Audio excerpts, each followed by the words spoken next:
Once upon a time, a rishi called Vajashravas performed the great Vishwajit Yagya, in which he pledged to give all his possessions away.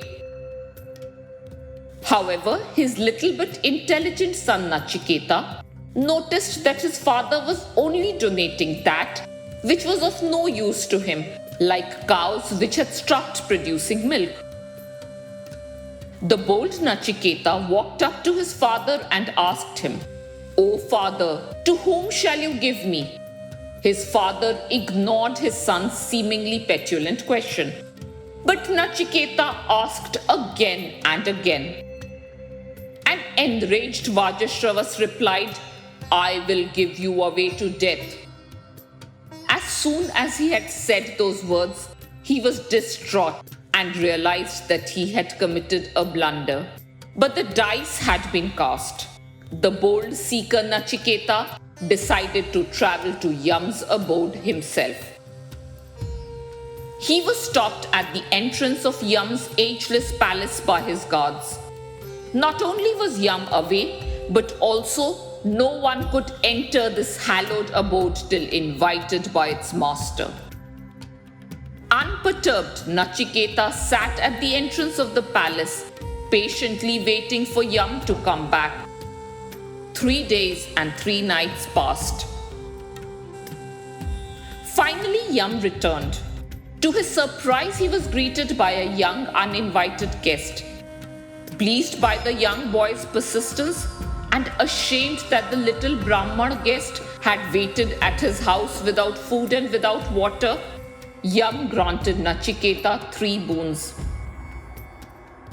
For his first boon, Nachiketa requested for his father to be freed from anxiety and not to be angry with him anymore.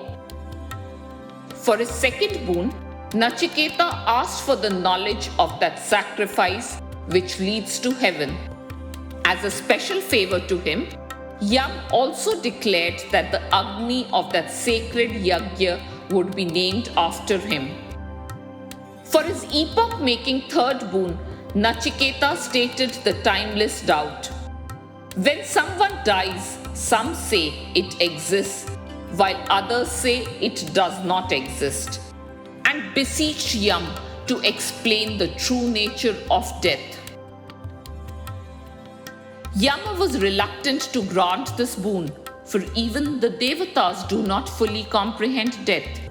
He told Nachiketa to ask for another boon and tried to lure him by offering all the riches of the earth, all material pleasures that humans covet, and an unimaginably long life.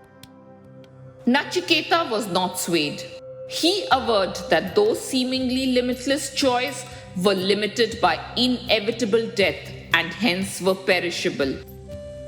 He expressed his desire to know only that which was truly unperishable.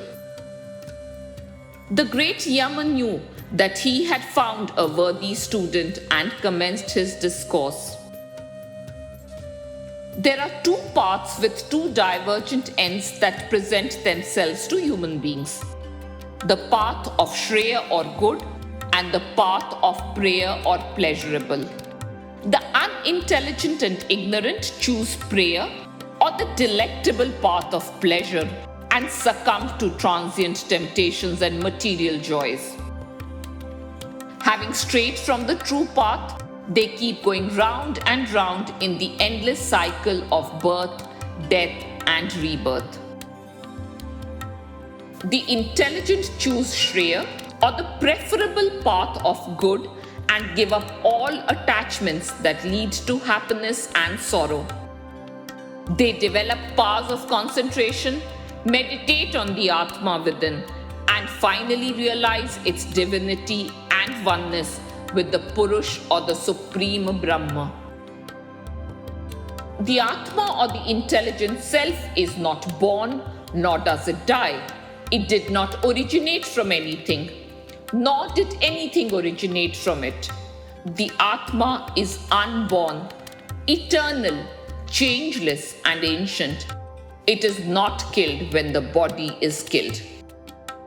During the discourse, Yama uses the analogy of a chariot, which is reminiscent of the setting of the Bhagavad Gita, to help one understand the path to realizing the supreme world of Vishnu.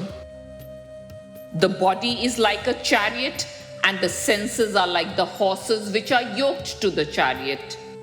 The Atma rides on the chariot like the rider, and the road on which it travels is the world of objects that the senses perceive. The intellect or the charioteer controls the mind, which is like the reins that enable it to hold the horses or senses in check. If the intellect does not control the mind, which in turn controls the senses, they run out of control like vicious horses, and the rider and the chariot do not reach the true goal. The Atma remains embroiled in the endless cycle of rebirths. If the wise intellect controls the mind and the senses, the rider or the Atma realizes the supreme Brahma and experiences infinite bliss. Yama explicitly states that while anyone can become a knower of the Atma, the path to realization is long and arduous. Realization cannot be attained merely through speech or through study or through the eye. He exhorts us to arise, awake, and learn so that we can traverse the path from mortality to immortality. The pure and immortal Atma is lodged within us and is one with the Supreme. It is self-luminous, which implies that it shines on its own. The sun, the moon, the stars, the lightning born of the clouds, and the sacrificial fires do not furnish it with light. When we can distinguish the Atma from the sheets under which it is lodged, we realize our immortality. When all desires clinging to one's heart fall off, and when all the knots of the heart are destroyed, the mortal becomes immortal. This is the great secret of death. This is the teaching of the Upanishad. The great Nachiketa, who had become free from virtue and vice, and desire and ignorance, attained Brahma by realizing the knowledge imparted to him by none other than Yama. ॐ सहनाववतु सहनौ भुनक्तु सह वीर्यं करवावहै तेजस्विनावधीतमस्तु मा विद्विषावहै ॐ शान्तिः शान्तिः शान्तिः